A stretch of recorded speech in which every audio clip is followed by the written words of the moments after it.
Failing upwards is sometimes the dream. You're so bad at the job that instead of being fired, you're actually promoted or moved into a cushion job just to get you out of the way. It happens all the time in the corporate world.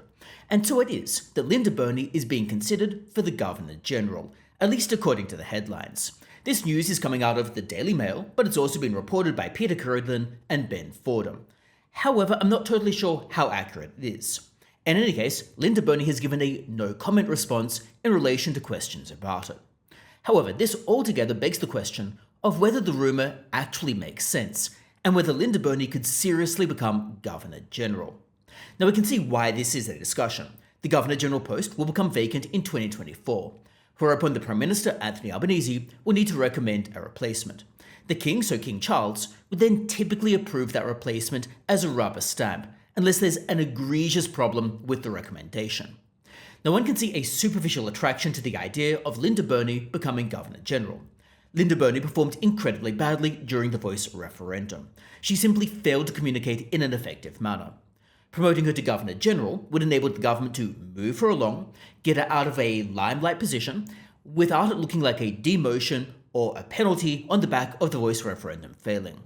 Her performance, like I said, was really quite abysmal, with a complete failure to answer reasonable questions in parliamentary question time, and a steadfast refusal to engage in debates with opponents such as Jacinta Nampijinpa Price.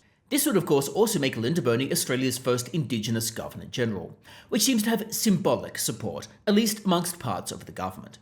This type of identity politics is the type of move I could imagine Anthony Albanese making. However, we see some major problems with the idea of Linda Burney becoming Governor General, even if she is being seriously considered. First, Linda Burney simply cannot communicate well. She performed abysmally during the referendum. She failed to communicate even basic concepts in a convincing manner. She simply didn't answer questions. This reached farcical levels when she simply read the referendum text in relation to questions she was given in relation to the referendum in parliamentary question time. There are at least 250 Aboriginal and Torres Strait Islander language groups across our country. With 24 members, how will the Voice reconcile different or competing priorities between the many Aboriginal and Torres Strait Islander cultures, customs, languages and laws? I want to read to the House the proposed question and the proposed amendments because they will answer your question.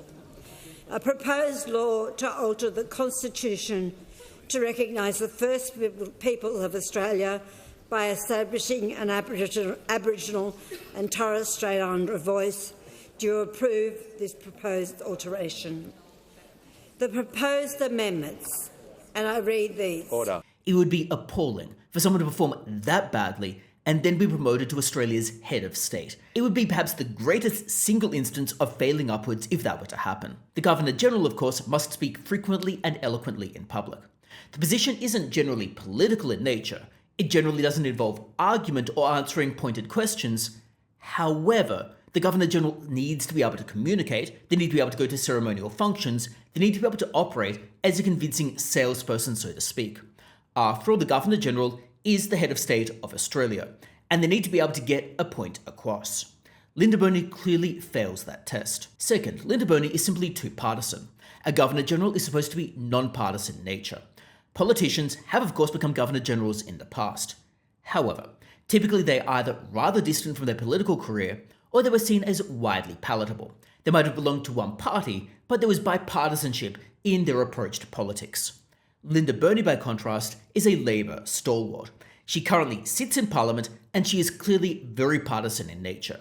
It would be manifestly inappropriate to appoint a sitting politician, especially one that lacks bipartisan support, to the post of Governor General. Third, Linda Burney also supports a republic in Australia. She does not support the monarchy. Now, of course, many Australians are Republicans, and there are Republicans on both sides of politics. However, a Republican ought not become Governor General because that effectively would be contradictory.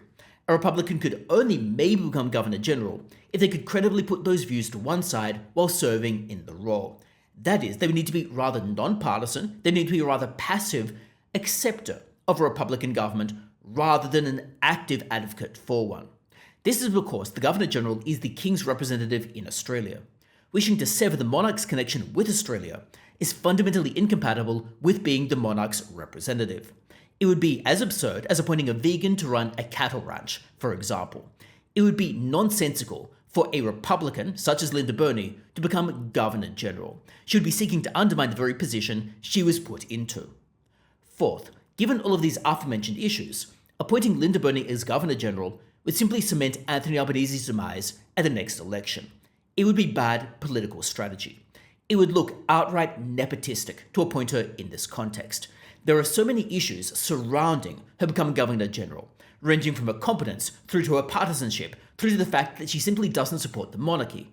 Giving her that position would look odd. It would look like you were giving a plum job to one of his mates, and that's unlikely to play very well electorally. Though he could be elected despite this. However, he only has that luxury when he is doing well in the polls. Given that Anthony Albanese's polling has seemingly declined, the two-party preferred vote for the Labor Party has also gone down, in addition to the primary vote going down. The status as preferred Prime Minister has also dipped a little bit. Now, while Labor might be ahead a little bit in the news poll, they certainly can't rest on their laurels. Their support is not so high they can just take it for granted. This is even though the Liberal Party is going to have its work cut out for it winning the next election. That is, Anthony Albanese needs to be doing everything right if he wants to be sure of actually winning at the next federal election. And appointing one of his key Labor mates to a plum position is not going to help his electoral support. And this should completely remove the concept of her becoming Governor-General from play at all. And this then leads me to believe that Linda Burney is not a credible contender. It is absolutely possible that Anthony Albanese will seek to appoint an Indigenous Governor-General. This, of course, will be seen as a path to reconciliation in the wake of the referendum, something that the open letter that some Yes advocates put out really tried to burn to the ground. But in any case, it seems to be a bit of a path to reconciliation, at least in the eyes of Anthony Albanese. However, I would note that the Governor-General is the highest office in Australia, and might not be quite as prominent as the Prime Minister, for example. However, the Governor-General is the head of state, and therefore you should appoint a head of state based on merit rather than identity characteristics. That is, you need to look for someone who is actually capable of doing the job, not someone that ticks a particular box. Now, there would be many Indigenous Australians who could make very fine Governor-Generals. Whether or not they are in contention for this position, that remains to be seen. However, you should select the individual based on their characteristics as a good performer, not based on other immutable characteristics. This, after all, is enshrined in Fair Work Act Section 351, which specifically prohibits that type of discrimination, i.e., it says that companies cannot take adverse action against employees on the basis of their ethnicity or their nationality or their religion or various other characteristics. Therefore, the government should also follow that same principle. Surely we should hold the government to that same standard when they are selecting one of the most important officers in Australia. Whether or not they do hold themselves to that standard, that remains to be seen, but they should be held to that standard. But in any case, do let me know your thoughts about who you think should become Governor-General in the comments below, including whether Linda Burney would make a good Governor-General. And before we wrap up, I should probably mention that it seems I can now give advanced access to my videos to channel members. You can sign up using the button just below the video if you're interested in doing that, and if for whatever reason you would like to have slightly early access to some of these videos, which I typically record a little bit before they actually go live. And in any case, thanks a lot for tuning in, don't forget to subscribe, and hopefully I see you next time as well.